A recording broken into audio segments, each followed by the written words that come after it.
তো পেয়েছে কি প্রতিক্রিয়া থাকবে? আমার স্নেহের ছোট ভাই, ভালো ছেলে, মাইক ছেলে এবং সাংগঠনিক ছেলে। জেলা সভাপতি থাকাকালীন অবস্থায় বিগত নির্বাচনে কুমতি জেলায় দল ভালো ফলাফল করেছে এবং আমি আশা করব যে দল তাকে যে গুরুদায়িত্ব দিয়েছে সবাইকে সঙ্গে নিয়ে দলের সংগঠনকে মজবুত করাই হবে তার প্রধান লক্ষ্য, কর্তব্য।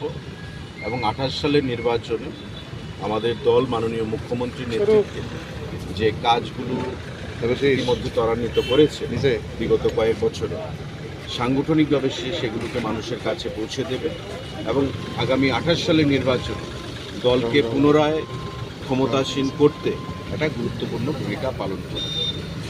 ভারতীয় জনতা পার্টি আপনারা দেখেছেন নীতিন নবীনজিকে সভাপতি করেছে সর্বভারতীয় স্তরে, তরুণ প্রজন্মের হাতে দল দায়িত্ব অর্পণ করেছে এবং আমাদের রাজ্যেও অভিষেক দেবরায়ের নিযুক্তির মাধ্যমে দল এটা প্রমাণ করেছে যে সংগঠনে সারা দেশে তরুণ প্রজন্মের হাতে দল আস্থা রেখেছে এবং সেই আস্থা অভিষেক দেবরায় আমাদের সবাইকে সঙ্গে নিয়ে, দলকে সঙ্গে নিয়ে, মানুষকে সঙ্গে নিয়ে 100% পূরণ করতে পারবে।